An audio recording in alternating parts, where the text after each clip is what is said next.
Assalamualaikum warahmatullahi wabarakatuh. Sini saya akan menjelaskan sedikit tentang payback period analysis. Langsung saja, berikut video penjelasan dari payback period analysis. Keputusan investasi adalah proses evaluasi dan pemilihan investasi jangka panjang yang berkaitan dengan tujuan perusahaan untuk memaksimumkan kesejahteraan atau profit.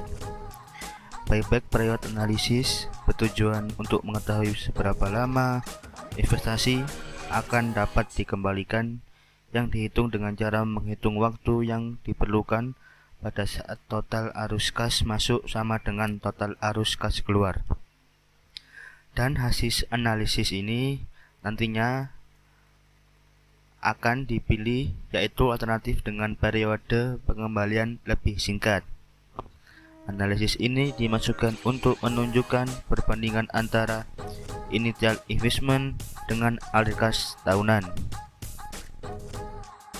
Payback period analysis menunjukkan jumlah tahun yang dibutuhkan untuk melunasi atau mengembalikan pengeluaran awal.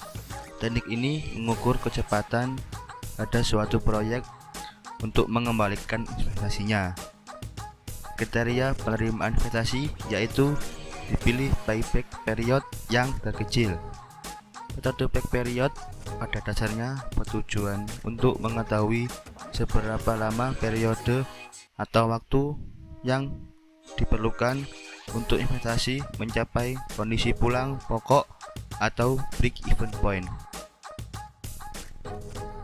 Jika cash inflow sama setiap tahun, yaitu PP sama dengan investasi per CIF per tahun.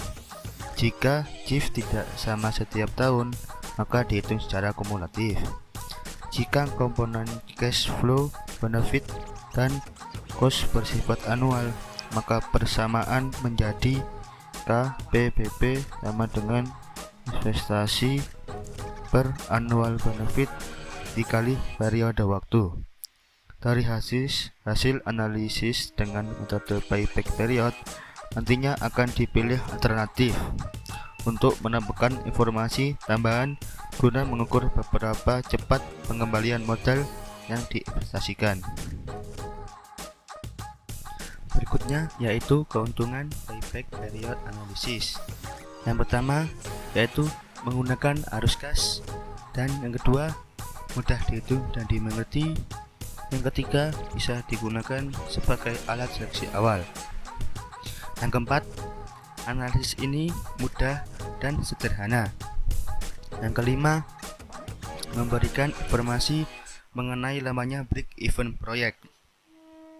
Yang keenam, bisa digunakan sebagai alat pertimbangan resiko, karena semakin pendek payback periodnya, maka semakin pendek pula resiko kerugiannya. Dan yang terakhir, ketujuh, dapat digunakan untuk membandingkan dua proyek yang memiliki resiko dan rate of return yang sama dengan cara melihat jangka waktu pengembalian investasi. Adapun kelemahan payback period analysis. Yang pertama, mengacu nilai waktu uang. Kedua, mengacu arus kas yang terjadi setelah periode pembayaran kembali. Yang ketiga, analisis ini mengabaikan penerimaan investasi atau proses yang diperoleh sesudah payback periode tercapai. Keempat, analisis ini tidak memberikan informasi mengenai tambahan value dari proyek. Dan yang terakhir, nomor 5, analisis ini digunakan untuk mengukur kecepatan kembalinya dana dan tidak mengukur keuntungan proyek yang telah direncanakan. Adapun cara pengambilan keputusan untuk payback period.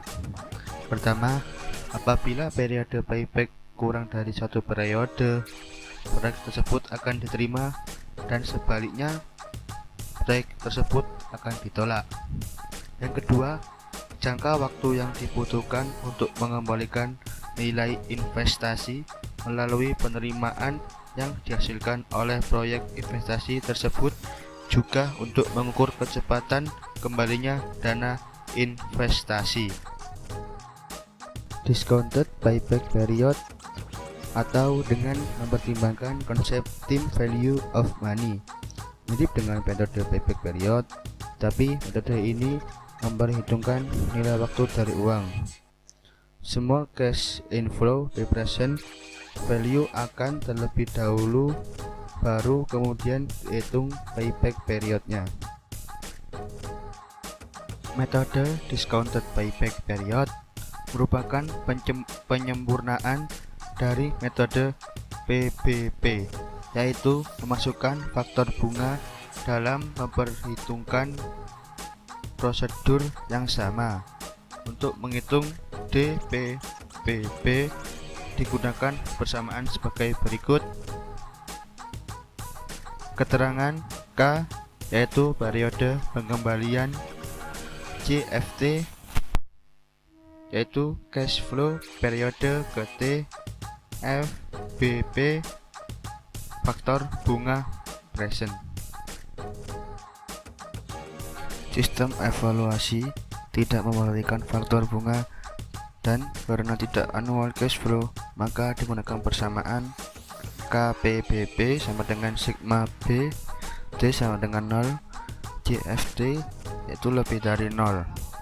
Sistem evaluasi memperhatikan faktor bunga, dan karena tidak annual cash flow, maka digunakan persamaan KPBP sama dengan sigma L, D sama dengan 0, CFT FBP T lebih dari 0.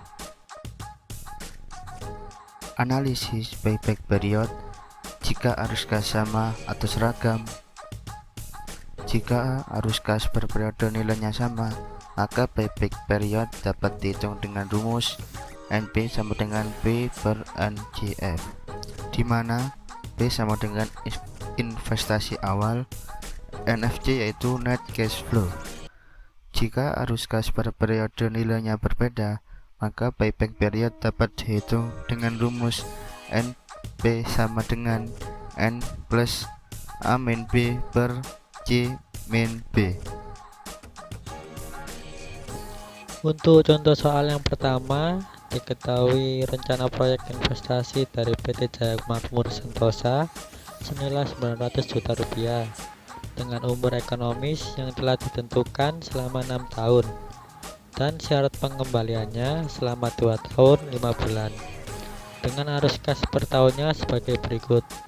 Di tahun pertama 450 juta, di tahun kedua 350 juta, di tahun ketiga 300 juta, di tahun keempat 250 juta, tahun kelima 200 juta, dan tahun ke-6 150 juta. Pertanyaannya, maka tentukan payback periodnya. Pertama-tama, membuat arus kas kumulatif terlebih dahulu. Di tahun yang pertama, arus kasnya sebesar 450 juta, jadi arus kas kumulatifnya sama dengan 450 juta. Di tahun yang kedua, arus kasnya 350 juta, arus kas kumulatifnya menjadi 800 juta. Itu diperoleh dari arus kas kumulatif di tahun yang pertama sama dengan 450 juta ditambah dengan arus kas di tahun yang kedua sama dengan 350 juta.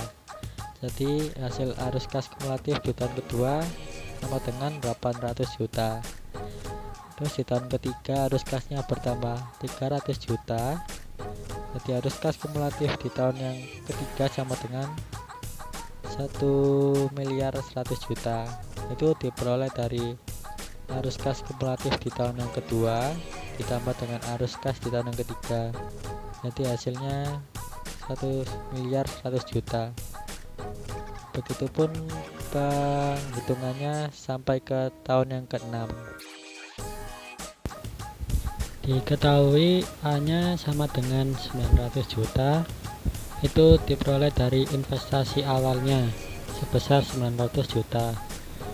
Terus diketahui juga N-nya sama dengan 2, didapat dari tahun terakhir di mana jumlah arus kas masih belum bisa menutup investasi awal.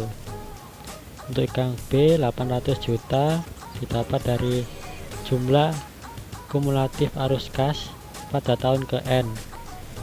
Pada tahun ke N nya kan 2, jadi arus kasnya kumulatif sebesar 800 juta. Untuk yang C sebesar 1 miliar 100 juta, itu diperoleh dari jumlah kumulatif arus kas pada tahun ke N plus 1, jadi N nya 2 plus 1 sama dengan 3, berarti di tahun yang ketiga arus kas kumulatifnya sebesar 1 miliar 100 juta. Maka payback periodnya N ditambah dalam kurung A min B di kurung tutup dibagi kurung buka C min B kurung tutup dikali 1 tahun. Maka N nya tadi sama dengan 2, A nya sama dengan 900 dikurangi B nya 800 dibagi C nya sama dengan 1 miliar 100 juta dikurangi B nya 800 juta dikali 1 tahun, jadi 2 ditambah 100 juta per 300 juta dikali 1 tahun, maka diperoleh hasil 2,33 atau 2 tahun 4 bulan. Jadi payback period sebesar 900 juta dengan masa pengembalian selama 2 tahun 5 bulan itu layak atau diterima, karena waktu pengembalian yaitu 2 tahun 4 bulan memenuhi syarat pengembaliannya.